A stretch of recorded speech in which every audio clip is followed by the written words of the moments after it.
Barca as a whole. Barca Academy is well-respected academy all over the world, well-respected name. And I think the likes of what we had over in Dubai, they do a really, really good job of upholding those values and the mantra on a day-to-day basis. They see the game as two moments. We have the ball, and then we need to win the ball back. There's no, we go without the ball, and there's no transitioning forward to score. It's we have the ball, or we're hunting to win it back. I think that just goes to show it doesn't matter where you are in the world, how much infrastructure, how much resources you have, you can do a good job, and it's all predicated amongst the people in your environment for me. At the end of the day, it's a people industry. You know, it just happens to be a game that we love, it happens to be a sport, but at the end of the day, it's a people industry.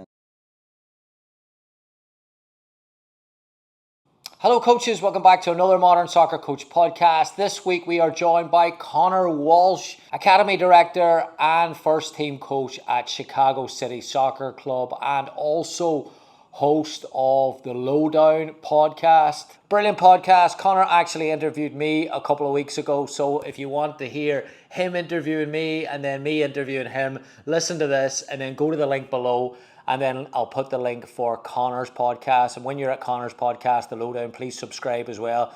He's had some unbelievable guests over the last few years. One of my go-to podcasts as well as Modern Soccer Coach. Of course, Conor has had a unique pathway, and we're going to talk about the Barcelona methodology that he experienced, as well as his current work and how to take that methodology into the North American landscape and how to impact players and coaches. This is a great conversation. I hope you enjoy. Please like, please subscribe, and thank you to everyone who has joined the Modern Soccer Coach Insider. It's been a really big month, a lot of sign-ups over there, so the content over there is going to keep growing. We've had 4 webinars already that is exclusive to Insider subscribers, weekly content as well in terms of session plans and resources. So if you enjoy the Modern Soccer Coach podcast and you want to take it to the next level, it works out at $10 a month. Link is also below. Modern Soccer Coach Insider, perfect for the new season. Thanks for getting involved. Here is Conor. Enjoy. Conor, part 2, let's go. We get a lot of requests. I always try to gauge what people are looking for, and I think as much growth there is in football today, a lot of coaches, high school, club, college to a degree as well, are still not struggling but are challenged by this competitive, we want to win games, we also want to develop players.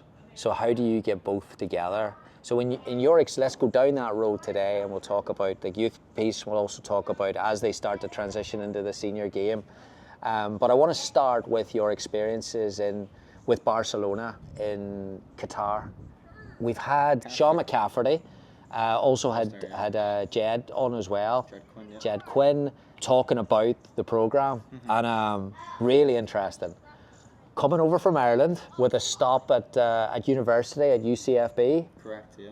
Where did the Barcelona experience take you with your football? Yeah, it's a fascinating question there to unpack, Gary, and I think the context behind it all was key, because obviously I came back from being in America at the time in San Francisco to doing the Masters in Sports Management at UCFB, which is now Global Institute for Sports at Wembley Stadium in London. That was 2018. At the same time, I'd begun doing a little bit of coaching with Barnett's U12s, U13s as an assistant. So again, that was the stage, and that was the time I'd said to myself, I'm going to go 100% all in and making this a career. So I remember that year, 2018, 2019, I was just doing absolutely everything I could get my hands on. I remembered at the time I did a thesis on the evolution of youth development within Icelandic football, which lent itself to spending a week in Iceland before going to conferences in likes of Barcelona, getting to visit Napoli for 5 days, the Belgian FA, so on and so forth. At the time I worked as a volunteer operations personnel for the EFL. So I did the League 2, the League 1 and the Championship playoff finals that same week. Ended up getting a gig with UEFA to work at the Champions League final in Madrid for Liverpool and Tottenham. So that was a wide range in years. So that kind of, anything I knew about the sport beforehand was just absolutely like pin in the balloon, was just like start again, wow. And then as we discussed in part 1, obviously I had that experience too, going to Copa America that summer. So got to spend 2 days with the Flamengo Academy, which is a different experience altogether. But all in all, it was honestly a little bit of luck and chance what happened. Ended up moving to Dubai in the height of COVID. Not much of a plan at the time. and just literally walked into the offices there at Barca Academy, got speaking to Rodrigo, who's the director at the time, handed in resume, CV, met him 2-3 times, and then just basically landed a coaching position. But what was absolutely fascinating about Barcelona, obviously we can talk ad nauseum about mythology and everything, but like what we discussed in part one, is the people. The people were absolutely amazing. Rodrigo himself coming from La Masia, with Johnny, who's still there at the time. I think he's been there 7 years now from La Masia. To learn from those two is absolutely fantastic. And then you had the likes of Litos, who's now coaching in the second, third tier of Portuguese football. You had the likes of Mirko from Italy, then you had 4 or 5 Egyptian coaches. So it was a real confluence of personalities and styles. So all in all, it was like getting onto the field, being able to, run sessions age and stage appropriate within the Barca curriculum. It was just learning every single day, from the office to the headquarters. Anytime you could grab any of the guys for coffee or going out for food and whatnot. So for 2 years, just absolutely immersed myself in it. And then obviously Paco Cerullo at the time, I know he played a huge role in designing that curriculum too. So to get the likes of him and Jordi, forget his second name, I think it could have been Guerrero at the time, coming over from La Masia to kind of inspect the Dubai facility. Dubai at the time was one of the 3 biggest academies they had. So they had obviously Casa Grande in Arizona, where we all know a few of our friends were before, Tokyo in Japan, and then Dubai. And the success of the Dubai teams is well established. They frequently have players going there on trial. They have one kid that we worked with as a U12. He's been over with the U13s, U14s. He's been over there, I think, 4 or 5 times in the last year. He's even in a French squad now in Clairefontaine this upcoming August. So the success of the Barca Academy there in Dubai is there for all. But yeah, it was a real fever dream moment, because obviously, yourself growing up as a kid, growing up as a player in Ireland, there's not much room for style or manoeuvre in terms of the way we like doing things or seeing things at home. So to have that kind of bubble burst and to see what's possible, and to just learn so much from so many good people over the course of 2 years, has definitely not only shaped me as a coach, but shaped me as a person. In part one, we talked a lot about football business and obviously the World Club Cup. I think also we're seeing in football business today a lot of clubs that are now expanding and trying to break into the US market. With Barcelona, and you mentioned the word curriculum, and I think there's, for every one that gets it right, there's 50 that throw out a curriculum and give it to someone else and it falls flat. What do you think? You mentioned there about Paco going and observing, and how do you manage quality control when you have a satellite campus, or what are some keys to that you saw? I think alignment is key number one between obviously the macro and the micro. So if you look at Barca as a whole, Barca Academy is well respected academy all over the world, well respected name. And I think the likes of what we had over in Dubai, they do a really, really good job of upholding those values and the mantra on a day-to-day basis. So real pride in the work, and I'd say it obviously always starts and it ends with people regarding the quality control piece. Obviously we can go more into the curriculum and kind of what that's shaped around and whatnot. It translates from Spanish to English, something like PSS, so preferential simulated spaces. But it's so much less about the space and more about the ball. And, if we want to speak about the ball, there's a lot to be said for, how that translates to who you are as a person.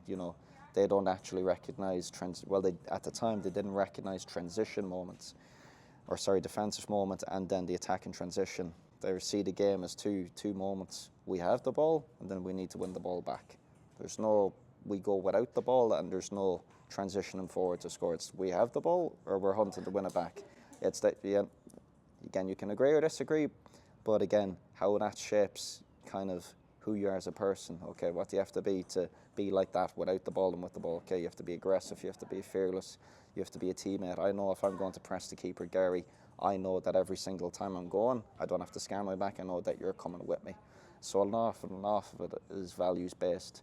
And I would say, again, without harping on about Barca Academy, Dubai too much, I think the rights holders there are safe. He does a really, really good job, despite the many iterations of staff and technical director he's had there over the years between Rodrigo and Ruben. That's an academy which keeps producing players at the highest of levels, year on, year in, year out. And I think that just goes to show it doesn't matter where you are in the world, how much infrastructure, how much resources you have, you can do a good job and it's all predicated amongst the people in your environment for me. That curriculum then, let's go into another layer of that. Is that, how much freedom, I guess, do you have then as a coach as you're learning your profession and starting to step in and you're saying like immersing yourself in this here? I guess how do you then get confidence in thinking around it rather than just delivering something that's on a piece of paper? Yeah, it's a touchy subject. I think for me at the time it was healthy to have structure and to kind of follow a plan and to learn under, and I still obviously learn under quite a number of people I work with, but to learn at the time under some really, really, really competent coaches and individuals and get their minds on things. An awful lot of the sessions obviously revolve around the rondos, positional games, situational games. You'd have as much freedom obviously to change for numbers, but obviously to incorporate different personnel to make it really match specific for the weekend planning and preparation.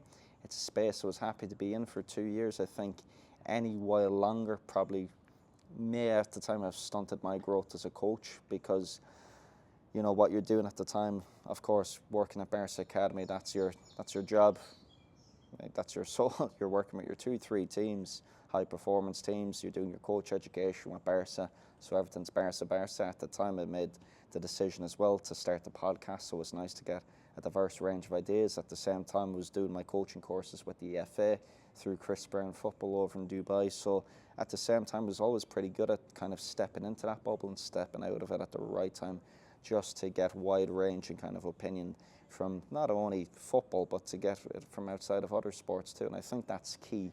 I think Jan van Loon said it best to me a few years ago, you always have to treat CPD like it's your second job, and you have to be pretty intentional about it.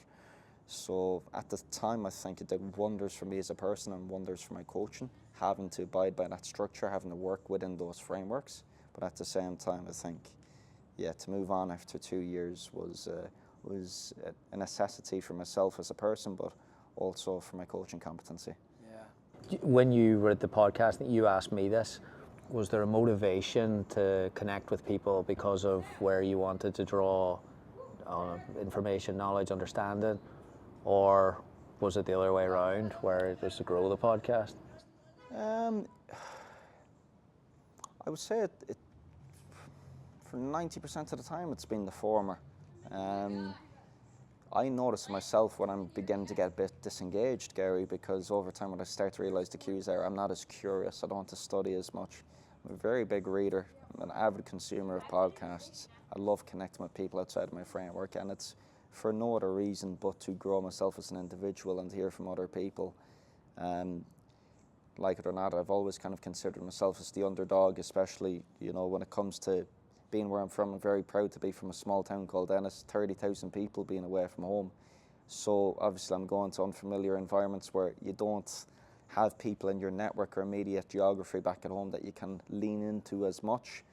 So the podcast has been really, really good. It's been an accelerated developmental tool for myself, just being able to connect with people wide and afar from all over the world. And I think I told you before, it started in earnest in 2020, partly because of COVID. I felt a little bit stunted in terms of I couldn't do as many site visits. I wanted to put out a tool there at the time that would not only benefit myself, but benefit others. And I'd like to think if people have been listening to the podcast over these last 4 or 5 years, they can recognise some growth on account of myself, but from some of the guests I've had on, and I think I've done over 170 episodes today. I'm so proud of it, but at the same time, it's a tool that I'll lean into. And, there's episodes I've recorded from 2-3 years back, go back into it to look at the show notes or looking at, the little bits of advice, and then, see if I can yearn anything from that. A nice fun fact for people listening to this today is, like, out of the 170 episodes I do, I always ask what would be the one bit of key advice you'd have. What I do with that advice, I actually store it in an Apple Notes folder on my phone, being able to discern amongst it. So it's been an incredibly kind of rewarding experience doing the podcast itself, but at the same time it's been a really, really good connector to kind of bridge that gap from where I am and where I want to be going in the future. Yeah, fascinating.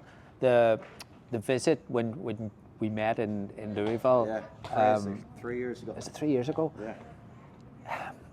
Again, everyone, the stuff you say, open-minded, appetite, enthusiasm, curious. I think most coaches view themselves as being open-minded and a student of the game and all these great words. I don't think there's a lot of people that actually go outside. They're literally outside to go to places, and whenever the thing that kind of jumped out to me when you did the visit initially was like, I think you got an Uber there, right? It's like you just probably cost you a fortune. Yeah, I picked you up this morning. But you were you were very, very deliberate about what you want to see, who you want to speak to, and that's not normal. Some people that go into an environment, I've seen a lot of people come in and just be like, okay, can I watch a training session? But like the session seemed to be 10% of what you wanted to see. You wanted to speak to people. You had questions. When you go through that there, how do you prepare for those types of visits? How do you pinpoint places to go see? Yeah, so at the time what you're referring to is, again, at the same time, that was a bridge between Paris Academy and then coming over to North America. So that trip was really a bridging trip just to kind of see what was possible for the future. So at the time I did, I wouldn't do it again now, but it was 8 to 9 weeks on the road. I don't regret it for one bit either. 8 to 9 weeks on the road, largely through the Eastern Seaboard, Midwest and Texas. Must have visited, I think, 15, 16 MLS clubs plus a few USL clubs at the time, namely Louisville City, where you were at that time. And obviously, look, it's a collection of podcast guests and recommendation of podcast guests and a few other connections in a game. And obviously what you do is you go meet people on the way. But in terms of the questions and whatnot, it's just being curious, just being open-minded. Obviously, it's a well-stated ambition of mine later on in future years to be a sporting director, as you can see from the guests that I've had on the show and whatnot. And I'm all the time kind of looking to bridge that gap and go on study visits and whatnot, although study visits now are a little bit more intentional, a little bit less frequent with my current schedule, which is fine nowadays. But at the time, it's just learning the warts and all of the business, how the football influences the business, how the business influences the football, you know, the role of the American soccer fan and amongst everything, how data works, operations, sports science, and just being curious about everything. And, you know, I was so fortunate at the time, obviously yourself, James O'Connor, you know, you welcomed me in with open arms. There's so many people. David Cosgrave at the time down in Orlando, Mimo Cifuentes, Juan Delgado and Austin FC at the time. I'm leaving out so many people, but the reality is you reach out to people in football and, yeah, they're so quick to get back to you. I mean, this is the thing. I don't see, you know, how this is a rarity or how this is the exception. People in football are really, really open. I told you of the conversation I had with a member of Chelsea staff, and people are thinking, how are people like that accessible? They're accessible once you lead with value and once you lead with good intentions. At the end of the day, it's a people industry. You know, it just happens to be a game that we love. It happens to be a sport, but at the end of the day, it's a people industry, and it's one thing to be behind the camera. It's another thing to be meeting a person for coffee in person, you know. Hello coaches, we'll take a quick break here. Again, a big thank you to all the coaches who have joined the Modern Soccer Coach Insider in recent weeks.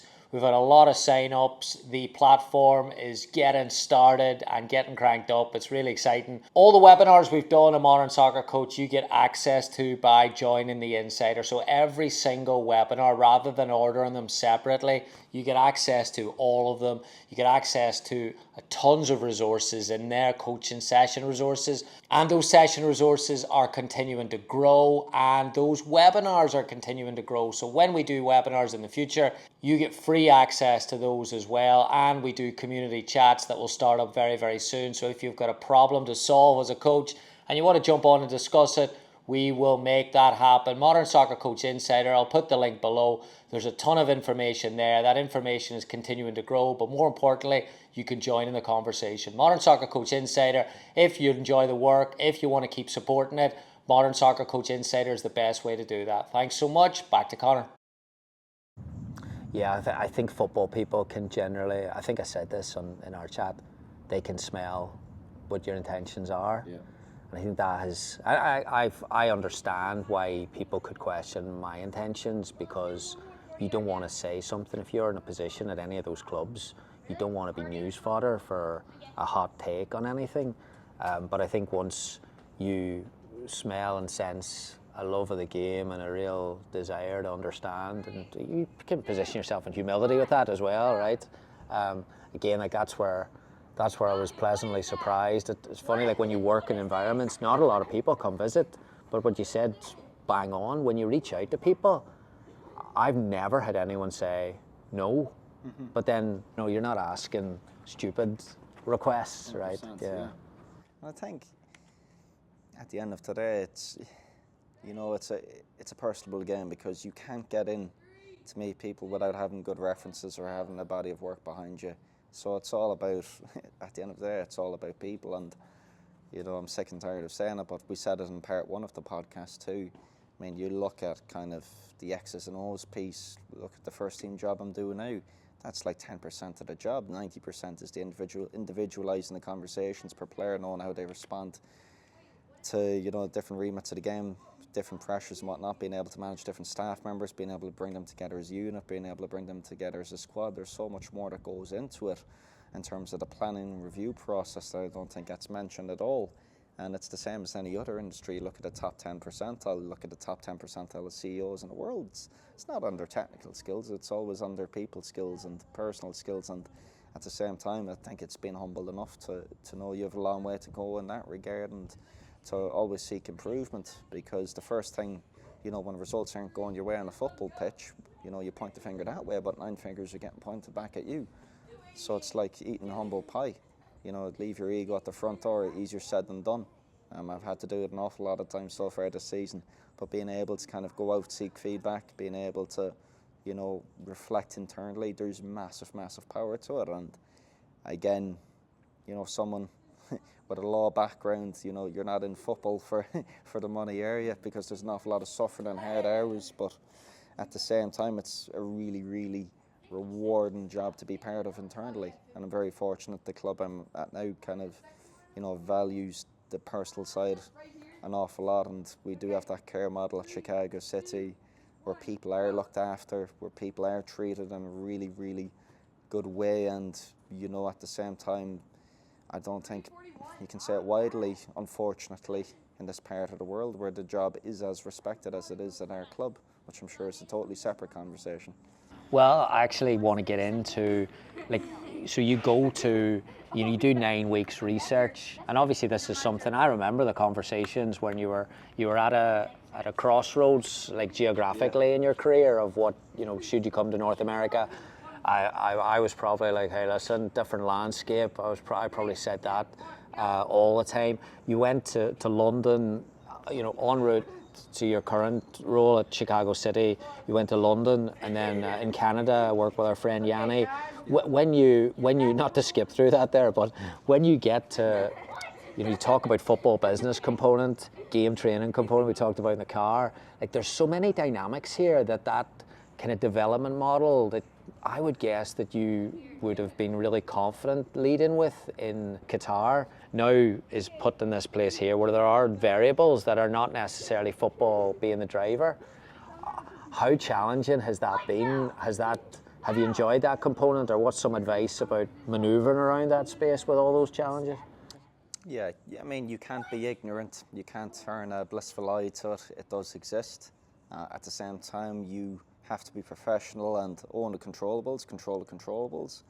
With the few uncontrollables, you navigate best as a policy maker and decider in the club how to deal with those, because there's an awful lot of stakeholders around. But again, it doesn't matter if you're in the US, it doesn't matter in the UK. Social media is a huge thing. I mean, how many 14, 15-year-old footballers did we know of growing up that were posting their highlights to social media? Or, you look at MLS Next recently, there's teams scoring consolation goal and there's players going to the camera to get celebrations. This is where we're at nowadays. So being able to operate within that being able to operate within that ecosystem, it certainly has its challenges. But the one thing that you need going through is alignment and culture. If you have people not on the same page, if you have departments not operating together, if you have people that are siloed, it's very, very tough. But at the same time, for all the faults that we could speak of, I mean, being here geographically brings some absolutely wonderful opportunities that you can kind of work through and navigate. And again, at the same time, there's no easy way through it than just being aligned with your people. And there's going to be challenges no matter where you go, but being able to manage those internal and external kind of stakeholders is absolutely key. And the one key component of that is clear communication. And when it's time, communicate clearly, of course, but listen to understand. And I think listening is an underutilised skill, especially in this part of the world, because obviously once you pay for little Johnny or Mary to go play soccer, you know, it's different. You know, there is a customer element there, and no matter if they're the parent that's played 500 times, if they're the parent that's never picked up the remote to turn on a soccer game in their in their life, you have to seek a common ground. You have to lead with empathy. You have to seek to understand, and you have to listen clearly to them. So being able to individuate those conversations and work through those relationships over time, it's extremely tough. It's labouring, but it's a necessity, and it's important to surviving over here. It's no different to moving over to the Middle East. There's various other different conversations and relationships that you have to navigate with respect to the culture, with respect to the prominence of the religion, with respect to certain times of the year there. So again, we don't have those certain instances over here, but it's different. And then again, we look at Ireland, really different culture, really different vibe, but you have to be a chameleon. You have to adapt pretty quickly, otherwise you'll get left behind. I want to talk about the community component at Chicago City, but first off, I want to chat about that methodology, and coming in here and looking at that there, and then from your studying and your work, when you then start to impact your current landscape, how would you describe the methodology that you have there and the programming that you have around player development? Right now, main principle, be proactive with and without the ball. We wanted to adhere to style of play that's very emblematic of the city of Chicago.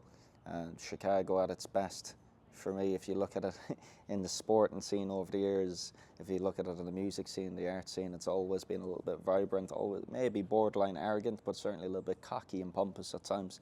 And we wanted to create something that kind of replicates that.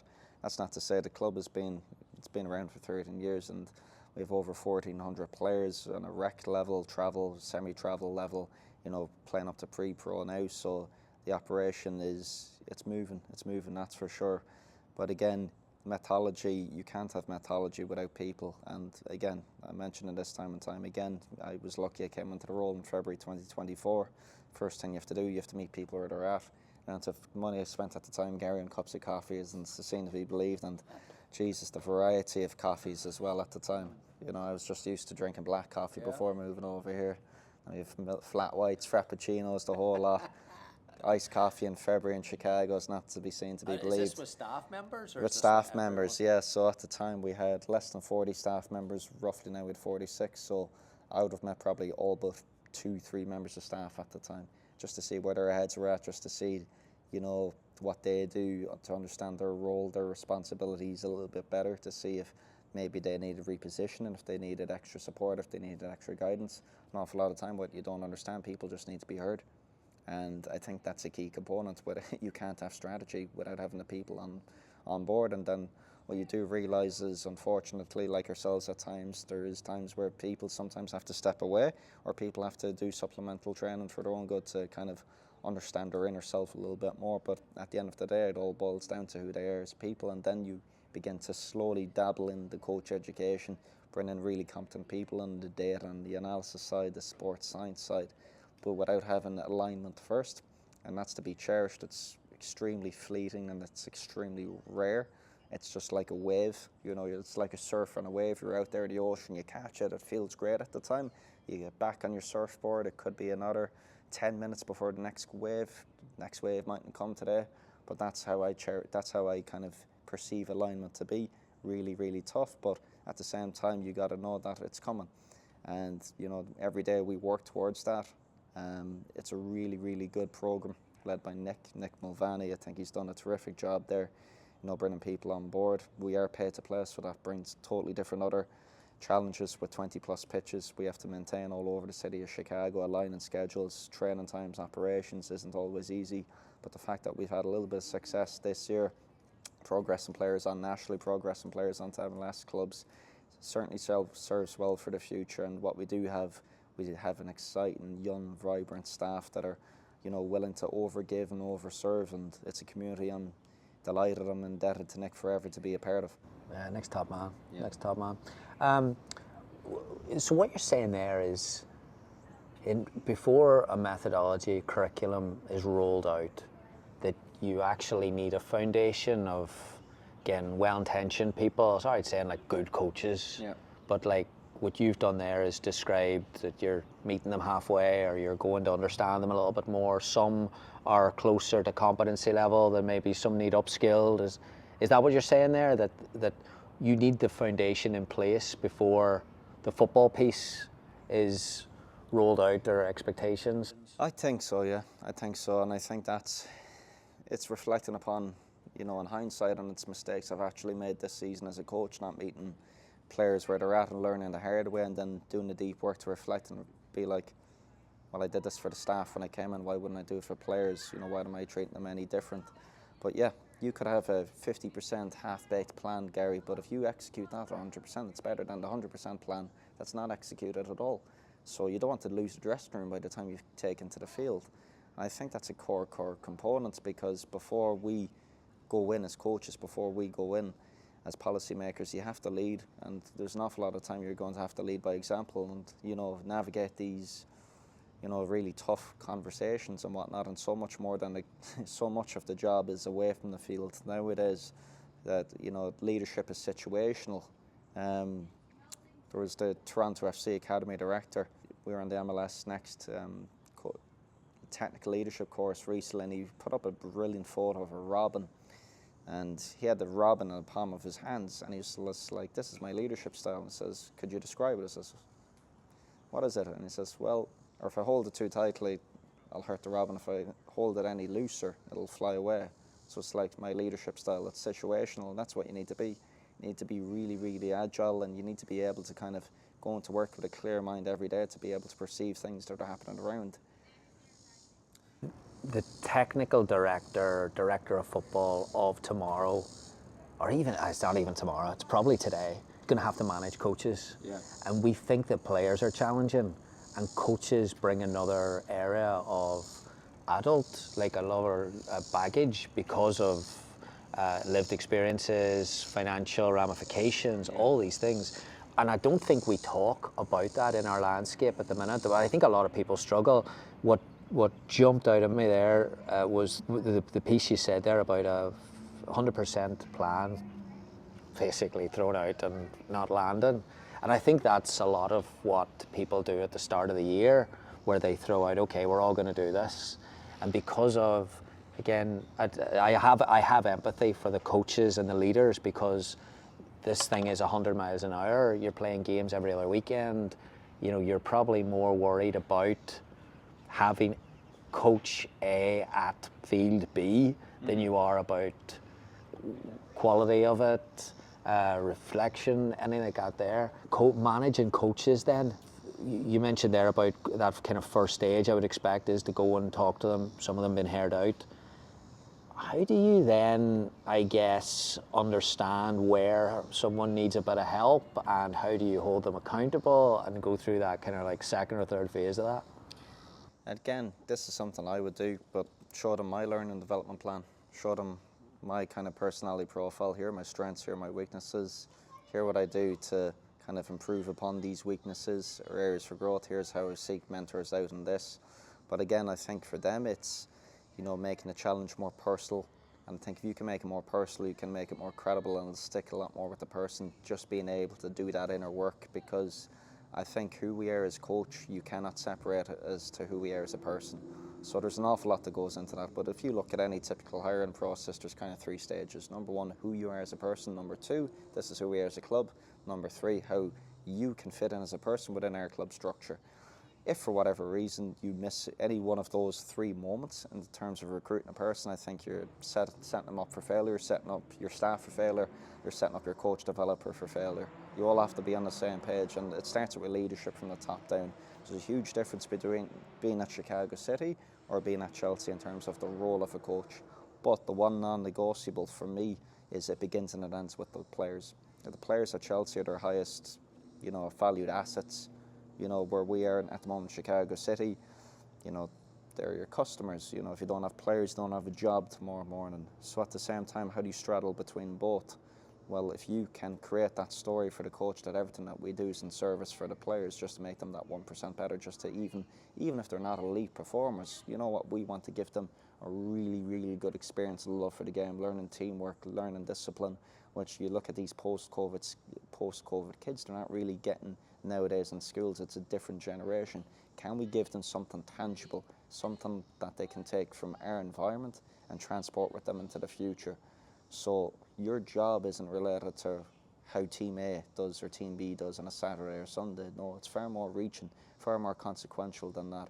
Are they coming back? Are they going to be lifelong fans and ambassadors of Chicago City? Because the reality is, you know, we speak about, what is it, Gary? Bloody 1% or 0.87% of players becoming pro. That's not 1% or 8.87% of players we have. That's 1% of academy players at a Premier League team going pro. But it's a completely different conversation. Yeah, it's a completely different conversation and ball game we're in. But for me, there's no discernment between who you are as a person when you take to the field. You know, be it as a player, be it as a coach, and who you are at home. Obviously, we can put on the act and the bravado, but that'll only take you so far. You know, and there's something that I love about this game. You know, I'd be incredibly disappointed if I wasn't doing this into my later years. You know, and it's easy to say now, but understanding, you know, what is retirement, I'm going to do this for as long as possible. As a coach and as a coach developer, you want to keep growing, you want to keep growing those around you. And the most important thing is to share that journey with people. And at the same time, there's nothing more motivating and stimulating to know that, okay, I'm going into work today, I'm going in with good people, I know he has my back, I know she has my back. There's nothing more demotivating, there's nothing more as disengaging as being in those environments where we're constantly in fear, looking over our shoulder on a day-to-day basis. So being able to bridge between where you are now and where you want to go, I'm sorry, but there's no shortcut for not doing the personal work. I think that's absolutely key. The role of analysis, our guest, who cannot be named over there, you know, as his help has been kidnapped. Yeah, he's staying as well out of the camera as he can. I mean, how much when you're looking at the framework and you're saying, listen, we've got this young gentleman in the community, let's get him involved, you know, without going into this secrets and what you can say. I mean, how is that kind of aligned with the player development piece? What it begun in earnest was very, very simple. You know, he takes a VO game. This is from a year and a half ago, and then we have a few statistics, few metrics we want to track, and then do a few individual reports, and then obviously we get enhanced tools over time. You're seeing the feedback from parents and players who are like, this is absolutely incredible. How can we get more of this? To, okay, it's going from not being sent out in an email or a group text anymore. Now you're getting it out, and it's going to be an analysis meeting for 30, 40 minutes a week. Okay, then each academy team has it, then the whole club has it. So again, there's power in the work at the end of the day, and if it's having that impact, I mean, the proof is in the pudding. But what's happened is being able for the likes of his colleagues to come in the data and the analysis department this year. There's a total of 3 of them. Some of the work they've been able to project and put out this year has been absolutely really important and really integral for the players. Not only just being reactive in terms of looking at a match pack or looking at a review of a game, but being really proactive in terms of these are the areas in terms of your positional profile where we think you can improve. And, you know, without getting too much into the AI piece at the moment, what we found out is, you know, if you see this department as a machine, right?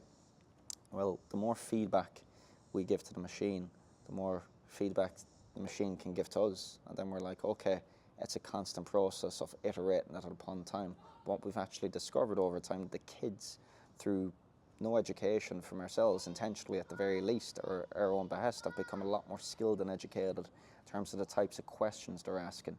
And what we find out, they're not as much analysing for the upcoming game, they're kind of predicting behaviours as to what's going to happen. And then they're asking, can we maybe work in this in the build-up or this in the press for the weekend? And again, that's not common across the board, but for high-performing teams, we've seen huge improvements. So there's mass value in the work, where it can be best harnessed. We're still trying to experiment and find out. Would we ever get to a stage where the amount of time you spend on the field is comparable to where you spend in a classroom and video? Probably ever not, but at the same time, I like to think we're using the resource and these tools as best as we can for where we're positioned as a club. For an MLS club, for a Premier League academy, maybe totally different, but for us, it works. The last couple for you, the piece on kind of getting feedback, and that, I think that's a lot unchecked with the crazy game schedule in club, in academies over here. We don't really check whether the information is landing, which kind of then leads it back to player struggles with understanding, so it's on them. When reality, what you're saying there is that, you know, I think you said it earlier as well, I think it was this interview or the one before, but you definitely said it, was about finding out how everyone learns. And these kids today are learning in a certain way, where they're going to be way tech savvy. It's very unique though, for like everyone say, oh yeah, they're visual learners. Oh yeah, they're tech savvy. Okay, are you doing either of those? No, we're not. But you think that's a real opportunity? I think it's an absolutely tremendous opportunity, and the power of communication tools, just even, you know, having kids just open up the possibilities of them being able to email you back their clips or their opinions for your quieter players, you know, just to give them a voice. And again, it has to become age and stage appropriate. You know, with the oldest team, we have the pre-pro team, it's very, very different, but again, it's still the same thing. Some, you know, learn experiential based from a game or from training. Others are more kind of visual learners. So you just adapt to what's there, and it's not a case of kind of there's a MCQ at the start of the year to figure out who learns the best way. It's like, it's just time under tension, time in stressful situations, you know, with these players over time. And what you figure out as a coach pretty quickly over the years, it's like, you know, what was a really successful training or really good practice 5-10 years ago for your best players, nowadays they're not growing. That's maintenance practice. Whereas nowadays it's like, okay, this is the time of the year we're going to stress because we're going to reap this in the latter half of the year. So there's an awful lot, and again, it's a separate conversation I don't want to get into for the rest of today, but speaking about periodization, but there's huge value in even understanding a little bit of periodization, just especially with the youth, because the way we're going now over here, playing 11, 12 months of the year, it's useful to know. I mean, we're at the stage at the end of the season where our U14s team, you're training once for 3-4 games a week, or 3-4 games a week. That's no good to anyone, Gary. So being able to work within those parameters is a completely separate challenge and completely separate conversation. I might do a follow-up actually. One of my NBA podcasts I watched, the guy done a thing on their obviously Achilles problems in the NBA finals, and he says, he's like, go look at an under 14 basketball player today, and he's like, my kids are one, and they're playing Monday, Tuesday, Wednesday, and they're practicing one day. They're doing the same thing. And we always think, I think in America we always talk about that as like, oh, it's a pay-to-play problem, and we got to understand the cultural landscape in the US is that you know, probably driven by maybe the tennis model of Nick Bollettieri 25-30 years ago. More is gold, more.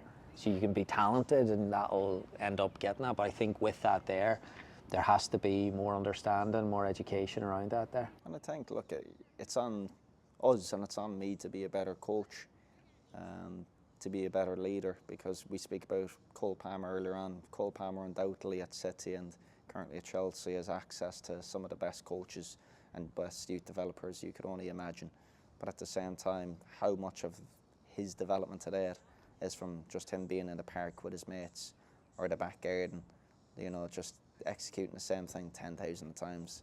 You know, the clip of Zubamendi recently in the Nations League final where he breaks a press and he's driving 30-40 yards before the Spain second goal against Portugal, and he's never looked once at the ball. You know, there's an awful lot of work that takes to go into that level of detail. So just the concept of free play alone as a learning tool for kids, again, how we can do that more in academy, how we can create more safe spaces for that to happen. It's, yeah, for me, that's what these are the sorts of questions that keep me up at night.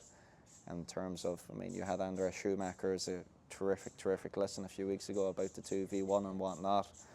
And for me, you know, that's what gets you out of the side of your seat. Lamine Yamal, a Cole Palmer, these sorts of players that are absolute rule breakers, and you see the better defensive solution one week, okay, or the better defensive problem another week.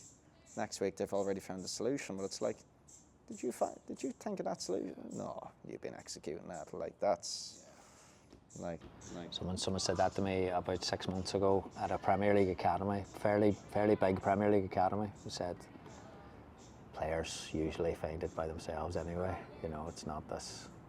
What's your thought on the youth development piece? Because you've been doing this podcast now for 7-8 years, and for all my time doing site visits and whatnot and experience of the game, you have an umpteenth, so much more experience than myself.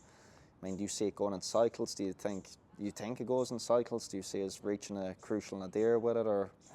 I think it's at an interesting stage. My life is, again, the way I look at it, my kids are starting to have their first football experiences. I'm working in the youth space currently as well, and it's so I'm looking more at it. And again, I don't really warm to anyone who's pinpointing problems. And I think you did a great job earlier about, listen, every culture has unique, and that's something that I'm actually proud of in my kind of reflections and over the last 12 months is I have a lot of sympathy for coaches that have to work in a calendar that's this month's practice time as opposed to game time. People want more volume rather than quality. Yeah. Marketing and perception is valued more than quality as well. But my kids played $40 for 3 months football, 6 week program or 2 6 weeks program, $40, nothing. And he played volleyball for $10. And I can tell you, the behaviours and the environments were the exact same that we're complaining for pay-to-play models. Parents wanting more games, tense environments between coach, parent, referee, that triangle.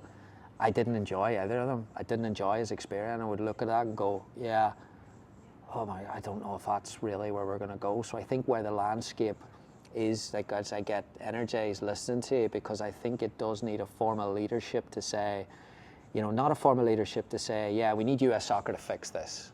That's not it. Or we need someone to come in and do it right. That's not it. We need a community of people who are doing it with the right intention and can do a little bit differently, but not, look at it as a continuum more than as this or this. I don't know what the answers are, but I'm so determined, Conor, not to be following the whole it's all broke, rebuild it. Yeah, I feel like it's a real conflict because, what do you want to be rewarded for, right? Do you want to be rewarded for what gets shown publicly, which is the outcome, or do you want to be rewarded for, what happens privately, internally, and that's the process? You can have both, absolutely, but we've spoken on both of these podcasts and my own, which is to come out with yourself, in terms of, there's people that are so used to skipping steps. At the same time, we have to remember we're the adults in the room, and I think you made a good point there, not relying on, unbelievable, large body organisations that have their own big picture problems to be dealing with on a day-to-day basis to come help and support. No, we're the adults at the end of the day, and I think if we can do a good enough job in our house, keeping our house clean, that's enough to be focused on. I think there's too much looking outside for validation. There's too much looking outside for publicity. And at the end of the day, as you said, if you can keep a nice family house intact, you're doing a good enough job. And there's enough issues if you look inside to not be looking at other people's messes. Great way of putting it. Adults in the room, I think there is a part of it that we have to solve as well. I hope that there's a bit more awareness of that there in the near future, because, again, my wife said it about 2 months ago. We're in the middle of school. She's like, I think our oldest, he's spending 6 hours a day on the computer. And I was like, yeah. Better not check his dad's. Yeah. Of course he is. And he's coming home and he's like, look, but that's kind of, so anyway, we'll keep this for, maybe we'll do more regular ones and we'll do episode 3, but I think it's development is is such a complex world. Final one for you. A coach is going to listen to this and be like, we get a lot of people that actually, and this is where the big inspiration for doing the podcast for me, definitely, is people who are like, pennies dropped here. That's what I needed to hear, because it is really hard and it's really difficult. What advice would you have? Kind of flip the question that you ask everyone. What advice do you have for coaches? Yeah, it's two different sides of the same equation. But I say it quite a bit now, and I do remind myself of it, to be full of conviction and to make no apologies for who you are as a person. You're going to have strengths, you're going to have weaknesses, but play to your strengths. You can find people, you can find mentors that can iron out those areas for improvement. That'll be number one. So play to your strengths and have conviction in who you are as a person. Number two, be radically open-minded. Never put down an idea, never put down another person. And for me, just having that approach, it's passed on an awful lot of adaptability. It's gotten me into circles I never thought I'd be in before. It's led to so many opportunities to grow as a person, as a coach, I never thought would be accessible to me. So yeah, look, easier said than done, Gary. It's stuff that I consistently remind myself of on a weekly basis.